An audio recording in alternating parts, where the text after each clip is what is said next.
Next up is going to be the student commencement speaker, and just a note about that. The tradition at Williston is the person who speaks on behalf of the class is elected by the class. And so it's my great pleasure to ask Soleil Richardson to please come up and give the commencement talk.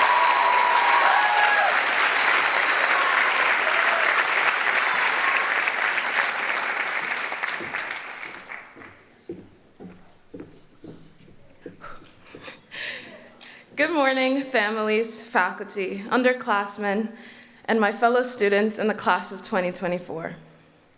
If you don't know who I am, my name is Soleil Richardson, or as I am more often called, that girl who dances. I would like to firstly thank Fizz Plant and Sage Dining for making today and every day special. The faculty who have done a great job at fostering my curiosity over the course of my 4 years. And last but not least, my family, who are the reason I am standing here today.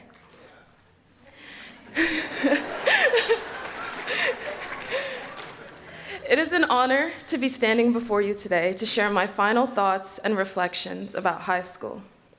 I've watched virtually every coming-of-age movie on the planet, so I feel quite prepared for this moment. I want you all to picture a classroom. Desks in rows or a semicircle, a whiteboard. If you're in the chapel, you may be slightly chilled. And if you're in the schoolhouse, well, it might smell a bit. To us, a classroom is a place of learning. It is a place where you hone your potential. It is a place of collaboration. Now I want you all to picture Sawyer Field. As I said, I'm a dancer, so I'm going to try my best. Turf, a scoreboard. It's a place of learning. It's a place where you hone your potential. It's a place where you collaborate.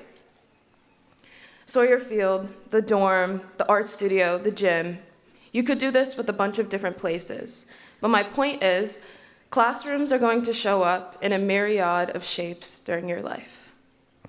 Today, I want to offer 3 examples of non-traditional Williston classrooms that I have personally valued in my experience here. The dance studio, Wold House, and the Birch Dining Commons. I want to share with you today how they have taught me perseverance, empathy, and the importance of human connection. The first and the most prominent place of my learning and growth here has been the dance studio, which is located in the Reed Center, which is on my right. Williston Dance has taught me the importance of discipline and grit, especially during our show this past spring. Normally our shows are around 12 dances long and last for about an hour. This spring, however, we all decided that we were insane and somehow created a show with 22 dances, huge platforms, and did it all within the span of around 6 weeks. Because our shows are no small feat, grit and discipline became lessons well learned in the dance studio. For me, Williston Dance has unveiled the beauty of producing a show from start to finish. That is not to say the beautiful process came without a few ugly moments. But that is something that our amazing dance coach, Noelle St. Jean, and the team have helped me embrace. I had the honor of sharing my dance captain title this year with 3 of the most talented, hardworking people, all of whom are graduating today. Stella Gordon, Charlotte Zhang, and Nick Soban. Perhaps no one has displayed perseverance quite like the senior dance captains, though I may be a little biased. We have all been dancing together for the past 4 years, and I don't know if you all remember this thing called COVID, but it completely altered the course of our dance shows, aka we couldn't have them. But each day, we came in to dance with our masks, tried our best, and even embraced the shame that was doing warm-ups outside on the quad. We have shown that even in the most unprecedented times, we can persevere to make art, a lesson that I will cherish forever. When I came to Williston, I was 100% sure that I wanted to give my all to the performing arts department. But what I didn't know was how much it would give me in return. From not having recitals in our freshman year to producing the biggest one in Williston history in our senior year, Williston Dance has truly taught me that with discipline and perseverance, you can make a sick comeback. Second is Wold House. Now, dorm life is not for the weak. No, seriously, I had no idea the rate at which a group of girls could put every bathroom out of commission. Nonetheless, I wouldn't trade my time in the Williston dorms for the world. I came to Williston from my home of Bermuda with my passport and I-20 visa in hand and was so eager for what dorm life had in store for me. The first thing I noticed was that it was exactly like the movies. In my freshman year, I lived in Woldhouse, that was then called 194, and I instantly felt at home. There was something about the fact that it was COVID and we were all leaving our families for the first time that made us get so close so quickly. We bonded over decorating our masks with god-awful cow print and had endless movie nights. We learned the importance of recognizing each other's struggles and being there for one another. Meeting one of my dearest friends, Addison Kelly, is by far my highlight of living in 194. I was first drawn to Addie's necklace because it was like mine. Mine had an outline of Bermuda, and hers the Cayman Islands. Our sing-songy accents soon blended as we often giggled about how no one could understand us. She was always a ray of sunshine and truly had a knack for knowing when her friends were upset and exactly how to make them laugh. Addie was the true definition of what it means to be kind-hearted. It was not until after she passed and I returned to live in Woldhouse as a junior proctor that I realized how much she had taught me about the true power of compassion and empathy, especially in a dorm setting. Being a proctor alongside my best friend and roommate, Katie Spence, to lovely freshmen like Mia Townsend, Ruthie Butler, and Katie and Soph Toole has shown me that I have a true love for connecting with people and recognizing everyone's story. And I have Addie to thank for that. To those in the class of 2024 who she loved and who loved her, know that she would be very proud of you.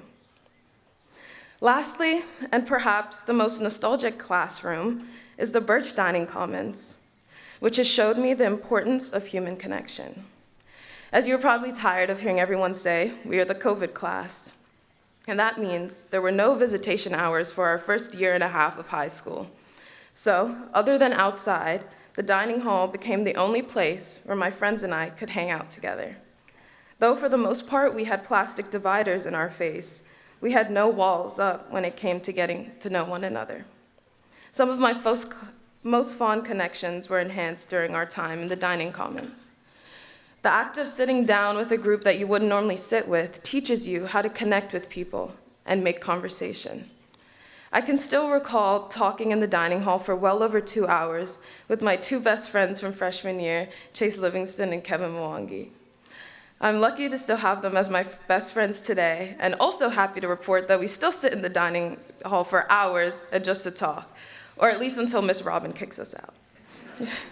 The dining hall has taught us, and so many others, the value of just spending time with one another, of sharing stories, of laughing.